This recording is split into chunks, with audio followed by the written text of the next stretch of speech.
यहाँ पर देखिए सवाल क्या कह रहा है कि एक न्यूनकोण त्रिभुज एक्स वाई जेड में एक्सपी भुजा वाई जेड पर खींचा गया शीर्ष लंब है।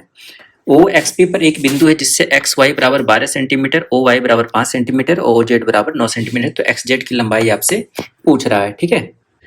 तो यहाँ पर सबसे पहले हम एक ट्रायंगल बना लेंगे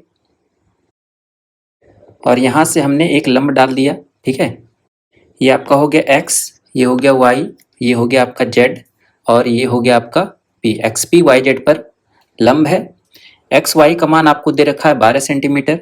एक्स जेड का मान आपको निकालना है। यहाँ पर एक्स पी पर कोई बिंदु ओ है जिससे कि अगर हम ओ वाई को कनेक्ट करेंगे तो ये आपका बन जाएगा कितना, 5 सेंटीमीटर। और ओ जेड को कनेक्ट करेंगे तो ये आपका हो जाएगा 9 सेंटीमीटर, ठीक है।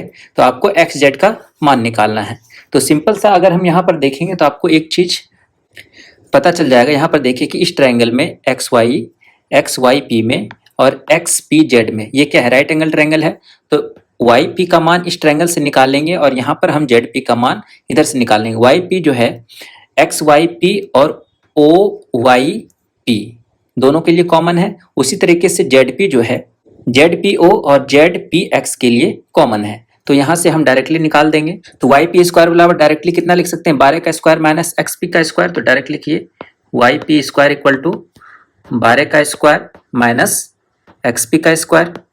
और इसको हम फर्दर कितना लिख सकते हैं इस ट्रायंगल के लिए, ओ वाई और पी के लिए वाई पी स्क्वायर बराबर कितना हो जाएगा, 25 माइनस ओ पी का स्क्वायर।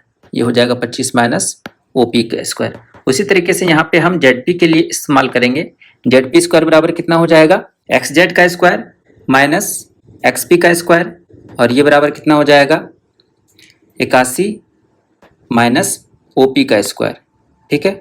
अब देखिए कि दोनों में कौन कौन सा आपका कॉमन है, घट रहा है ना। इसको घटा देंगे, यहाँ से घटा देंगे इसको, ये माइनस हो गया ये प्लस हो गया। तो एक्स पी स्क्वायर खत्म हो जाएगा, इधर वाई पी स्क्वायर खत्म हो जाएगा।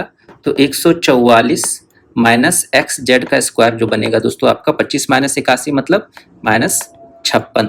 तो एक्स जेड का मान कितना हो जाएगा 144 प्लस 56 200। तो एक्स जेड का मान आ जाएगा आपका 10√2। 10√2 सेंटीमीटर जो होगा दोस्तों आपका करेक्ट आंसर होगा। ऑप्शन नंबर सी आपका करेक्ट बनेगा।